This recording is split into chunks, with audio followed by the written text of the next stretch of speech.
우리는 요즘 사랑의 사도라고 불리우는 사도 요한이 예수님으로부터 직접 받아들여서 경험하고 또 그것을 증언하고 있는 복음을 이 요한복음과 또 지난주까지의 요한 1서의 내용을 가지고 함께 나누고 있습니다. 오늘 본문도 역시 그가 경험한 복음, 그리스도의 사랑에 관하여 우리에게 전하고 있습니다.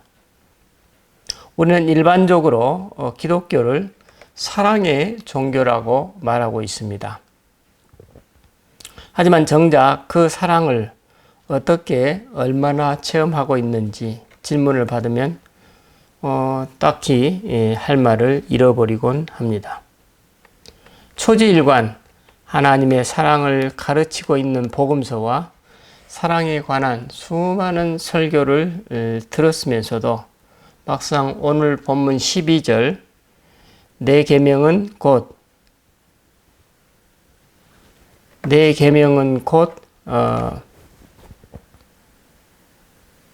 내가 너희를 사랑한 것 같이 너희도 서로 사랑하라 하는 이것이니라는 말씀을 마주하면 어깨가 무거워짐을 느끼곤 합니다.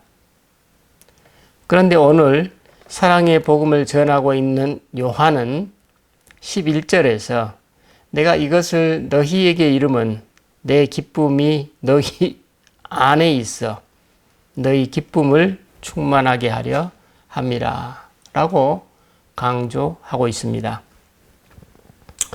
예수님의 사랑의 복음을 부담스러워하는 오늘 우리들과는 달리 요한은 사랑의 사도답게 우리가 서로 사랑하면 우리 안에 기쁨이 있고 그 기쁨이 충만해진다고 증언하고 있습니다. 우리가 알고 이해하는 그리스도의 사랑은 무한정의 헌신과 희생을 특징으로 하고 있지 않습니까? 그렇다면 요한은 왜 그리스도의 사랑은 기쁨이라고 말씀하는 것일까요? 또 그런 기쁨의 사랑의 기쁨이 어떻게 가능할까요?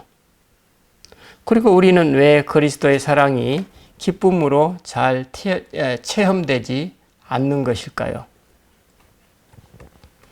오늘 본문 9절로 10절 말씀, 사도 요한은 여기에서 우리가 그리스도의 사랑을 기쁨으로 경험할 수 있는 조건 두 가지를 제시하고 있습니다. 먼저 첫 번째 조건은 아버지께서 나를 사랑하신 것 같이 나도 너희를 사랑하였으니 나의 사랑 안에 거하라는 예수님의 가르침입니다. 여기서 예수님은 당신이 어떻게 그처럼 그리스도의 사랑을 보이셨는지 설명하십니다. 예수님은 먼저 당신에게 아낌없는 사랑을 부어주셨던 성부 하나님의 사랑 안에 거하셨음을 증언하고 계십니다. 그리고 그 연장선에서 나도 너희를 사랑하였으니 나의 사랑 안에 거하라고 말씀하십니다. 예수님의 이 말씀은 십자가에서 보여준 나의 사랑을 늘 가슴에 담고 그 사랑 안에 머물라는 것입니다. 다시 말하면 내가 현재 경험하고 있는 사랑이 있어야 나눌 수 있는 사랑이 내 안에 담겨진다는 의미입니다. 오늘 신앙인의 의미에서 본다면 늘 그리스도 예수의 복음을 묵상하고 그에 걸맞는 실제적 삶에 있어서도 그에 걸맞게 실제적 삶에 있어서도 그 사랑의 복음에서 벗어나지 말라는 것입니다. 이처럼 늘 그리스도의 사랑 안에 거하면 이제 두 번째 조건을 마주하게 됩니다. 어떤 내용입니까? 내가 아버지의 계명을 지켜 그의 사랑 안에 거하는 것 같이 너희도 내 계명을 지키면 내 사랑 안에 거하리라는 약속입니다. 여기서 예수님은 당신 자신이 서로 사랑하라는 성부 하나님의 계명을 실제 삶에서 실천하심으로써 성부 하나님의 사랑 안에 거하시는 것처럼 우리도 서로 사랑하라는 예수님의 계명을 실제 삶에서 실천하게 되면 우리가 당신의 그 사랑 안에 거할 것이라고 약속하십니다. 지난주 메시지에서 말씀드린 바와 같이 여기서 중요한 것은 상대방의 사랑을 기다리기만 하는 것이 아니라 내가 먼저 실제 삶에서 그 사랑을 실천하라는 것입니다. 그러면 사랑을 실천한 우리가 그리스도의 사랑 안에 거하게 될 것이라는 약속입니다. 그러면 예수님은 왜 우리가 먼저 사랑을 실천하라고 말씀하고 계실까요? 그리고 그것이 어떻게 가능할까요? 지난주에 말씀드린 바와 같이 우리 한번 가정해 보십시다. 내가 어떤 상대방과의 관계에서 안 좋은 경험을 했다고 칩시다. 그렇다면 우리는 불가피하게도 그 내상과 함께 버무려져 있는 악한 영의 영향력을 경험하게 됩니다. 그 상대방에 대해 미워하는 마음, 분노, 또 안갚음하고 싶은 마음을 수시로 마주하게 됩니다. 그렇다면 그 미워하는 마음이 어디에서 오고 있습니까? 그렇습니다. 악한 영이 우리들을 그의 하수인으로 활용하는 우리 인간들의 감정들에 섞여 있습니다. 오늘 내가 경험한 몸과 마음의 내상과 함께 사실상 악한 영이 주는 그 영향력으로 이중의 고통을 겪게 됩니다. 사실 어쩌면 우리에게는 내상 그 자체보다도 그 내상 이후에 다가오는 그 여파로 다가오는 부정적인 감정들이 더 힘듦을 알 수 있습니다. 그러므로 우리가 성찰 기도를 통해 그 내상과 함께 버무려져 있는 악한 영의 영향력을 분별해 내면서 우리는 악한 영의 사슬에서 비로소 자유로워지게 됩니다. 하지만 이처럼 영적 분별이 아직 안 된 상태에서 어떤 종교적 의무감으로, 종교적 윤리감으로 사랑을 실천하게 된다면 어떻게 될까요? 그렇습니다. 그 악한 영은 우리로 하여금 수치심 혹은 비굴한 감정을 남길 것입니다. 그래서 외적으로 보이는 사랑의 실천이 실상은 가짜임을 자기 자신에게 드러내게 됩니다. 예수님이 이런 사랑의 실천을 요구하실까요? 하지만 우리가 성찰 기도를 통해 내 안에서 작용하고 있는 악한 영의 영향력을 내가 인정하고 이를 객관적으로 분별해 낸다면 어떻게 될까요? 이때 우리는 부끄러움을 느끼는 것이 아니라 오히려 상대방을 향한 나의 사랑이 기쁨과 자존감과 자유로움으로 나에게 다가오는 것을 경험하게 됩니다. 왜냐하면 그 사랑과 분별력 자체가 그리스도께서 나를 차지하고 계신다는 증거요, 사인이기 때문입니다. 그래서 예수님이 11절에서 내가 이것을 너희에게 이름은 내 기쁨이 너희 안에 있어 너희 기쁨을 충만하게 하려 함이라고 약속하십니다. 그러므로 그리스도 안에서 행하는 사랑의 실천은 무거운 짐이나 부담감이 아니라 우리에게 기쁨과 자유로움으로 다가오게 됩니다.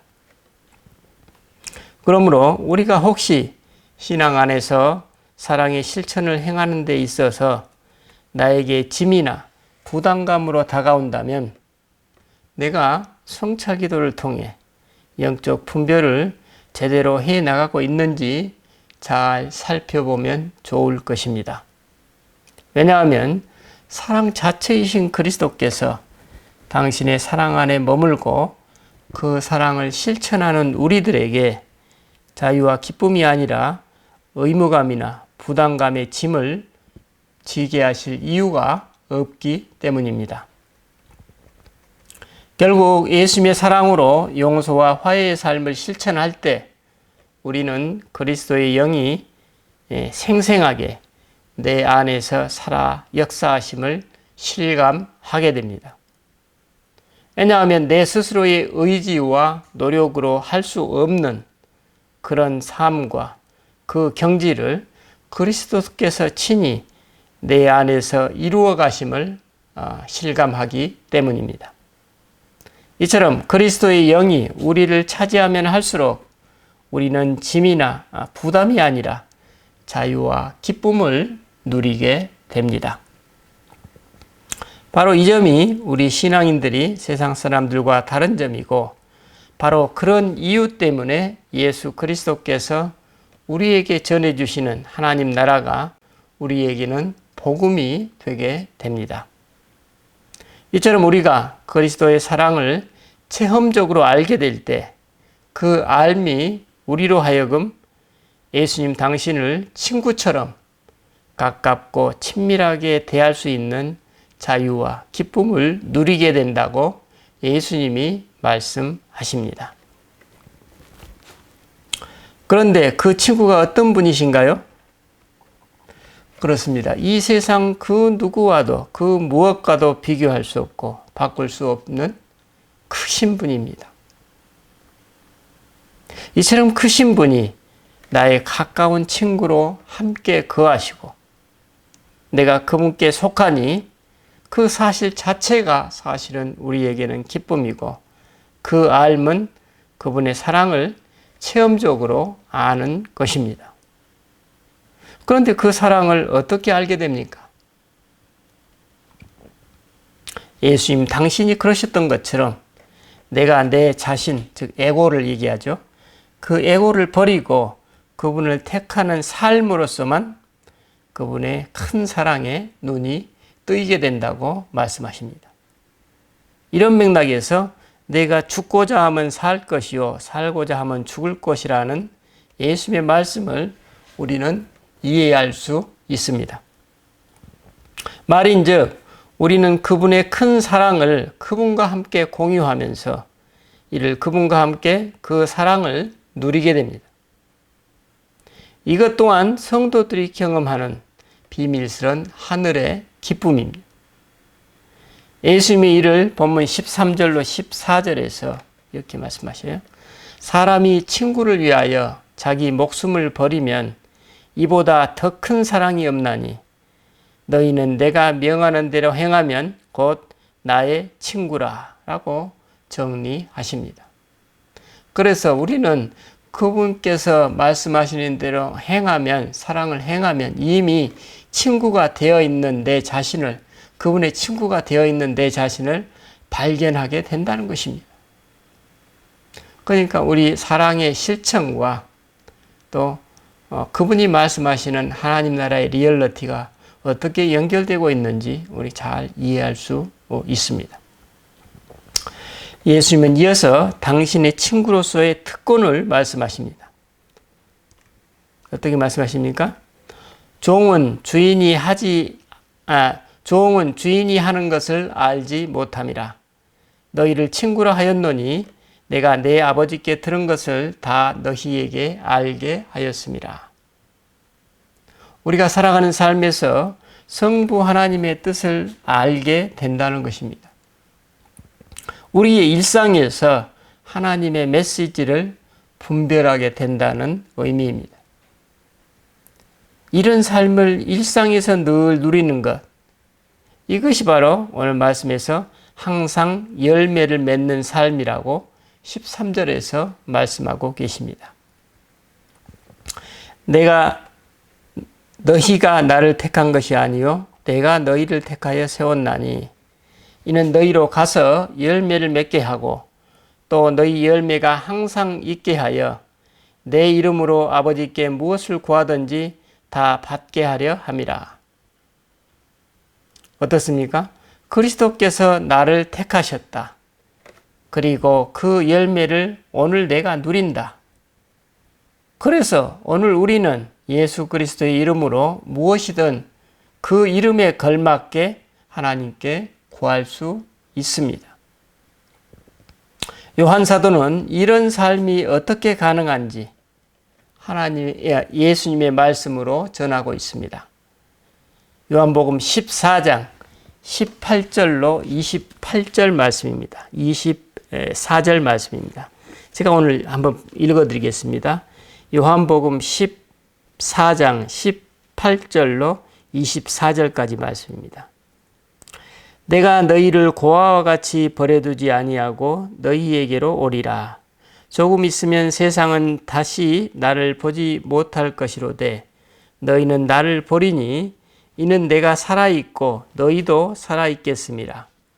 그날에는 내가 아버지 안에 너희가 내 안에 내가 너희 안에 있는 것을 너희가 알리라.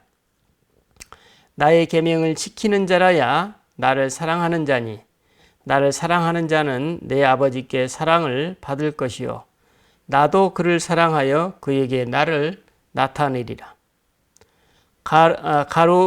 가룟인 아닌 유다가 이르되 주여 어찌하여 자기를 우리에게는 나타내시고 세상에는 아니하려 하시나이까. 예수께서 대답하여 이르시되 사람이 나를 사랑하면 내 말을 지키리니 내 아버지께서 그를 사랑하실 것이요 우리가 그에게 가서 거처를 그와 함께 하리라. 나를 사랑하지 아니하는 자는 내 말을 지키지 아니하나니 너희가 듣는 말은 내 말이 아니요 나를 보내신 아버지의 말씀이니라. 어떻습니까? 우리는 여기서 눈에 띄는 세 구절을 발견하게 됩니다. 내가 너희 안에 있는 것을 알리라 그랬어요. 내가 너희 안에 있는 것을 알리라. 또 그 다음에 나의 계명을 지키는 자에게 나를 나타내리라 그랬어요. 나의 계명을 지키는 자에게 나를 나타내리라. 그다음 마지막으로 뭡니까? 우리가 그러니까 성부 하나님과 성자 그리스도께서 우리가 그에게 가서 거처를 그와 함께 하리라. 우리 안에 내주에 계시고 우리와 동행하시는 하나님을 말씀하고 계십니다. 방금 읽어드린 구절들은 우리 기독교 신앙과 신앙인의 삶, 그리고 기독교 영성과 기독교 신비주의의 핵심임을 알 수 있습니다. 예수님께서 이를 제자들에게 직접 가르치시고 그대로 이루어질 것을 그들에게 약속하십니다. 그래서 우리 신앙의 선진들은 바로 이 진리를 직접 몸소 체험하기 위해서 자신들의 생명과 전 삶을 바쳐서 이 진리에 도전했던 것입니다. 이 도전의 역사가 바로 우리 기독교 영성사입니다. 어떤 도전입니까? 나의 삶에서 실제로 내 안에 그리스도의 영이 내주하심을 알고 내 존재와 삶에서 그분의 영이 드러나며 내가 속한 공동체에서도 그리스도가 나타나는 체험이 일상화되고 그런 삶으로 인해서 자연스럽게 하나님이신 그리스도와 함께 동고동락하는 삶의 도전입니다. 바로 이 도전을 얼마나 실제 삶에서 구체화되고 있느냐의 정도가 그 공동체의 진정성과 성숙도라고 볼 수 있을 것입니다. 바로 이러한 삶과 그 실제가 이루어지는 나라, 이 세상에 없던 이 하늘의 복을 우리는 복음이라고 말합니다. 이 세상 그 누구도 감히 상상해내지 못한 이 같은 하늘의 선물이 예수 그리스도를 통해 이 땅에 주어진 것입니다. 이 길이 지금 우리 모두가 가고 있는 길입니다. 여러분 혹시 사랑의 짐 때문에 오랜 시간 죽음의 사토를 벌이신 적이 있습니까? 혹은 벌이고 계십니까?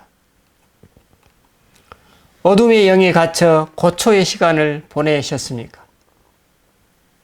하지만 포기하지 않고 끝내 내 안에서 작용하고 있는 어둠의 영을 인정하고 그 사실을 받아들임으로써 그 어둠에서 비로소 벗어나셨습니까? 벗어나 보니 그 벗어남의 은혜가 그리스도 예수의 목숨을 바치신 사랑의 역사에서 오고 있지 않나요? 그렇습니다. 그래서 우리는 이제 그분의 친구가 된 것입니다. 그 사랑과 기쁨을 경험한 사람으로서 느끼는 참 인간으로서의 자존감과 자유가 이처럼 그분과 연결되고 있습니다. 이제 그분 친구로서의 자존감과 자유가 나와 분리될 수 없는 우리 자신의 영역이 된 것입니다. 그리고 예전에 종교적 의무감으로 사랑을 행했던 데서 이제 내 자신도 모르게 느꼈던 그런 모멸감, 수치심은 흔적도 없이 사라져 버렸음을 발견하게 됩니다. 여러분, 오늘 나도 예수님처럼 목숨을 바쳐 사랑하고 있습니까? 그랬더니 이제 내가 그리스도의 친구가 되었습니까? 그분의 친구가 되니 내 안에서 기쁨이 충만해 있는지요? 만약 그러시다면 그것은 예수님이 여러분께 주신 사랑의 능력입니다. 여러분 안에 내주에 계시는 그리스도의 활동의 증거입니다. 이처럼 오늘 나는 그 선물을 누리고 있습니까? 어떻게 누리고 있습니까? 아니면 뭔가 좀 더 생생한 체험에 대한 갈증이 있지는 않나요? 아니면 그런 삶 속에 있는 내 자신을 발견하고 계신가요?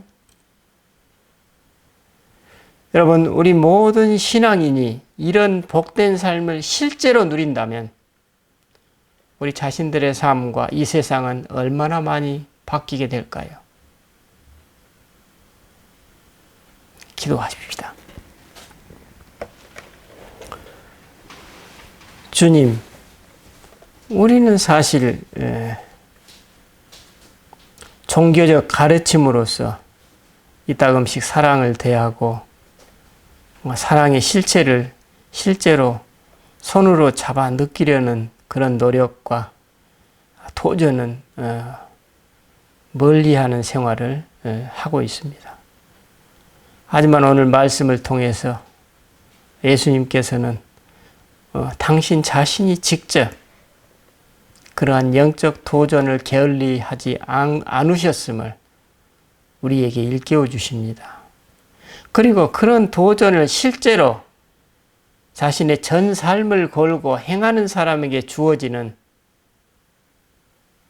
그것이 바로 사랑이고 그 사랑 안에 거하는 기쁨을 우리가 함께 누릴 수 있다고 말씀하십니다. 주님, 오늘 우리가 내 안에 기쁨이 없습니까? 혹은 사랑에 목말라 하고 있습니까? 우리가 내 자신부터 주님의 사랑에 도전하는 그런 아름다운 삶의 여정으로 우리를 계속 인도하여 주시옵소서. 감사드리고 우리 주 예수 그리스도 이름으로 기도드립니다. 아멘.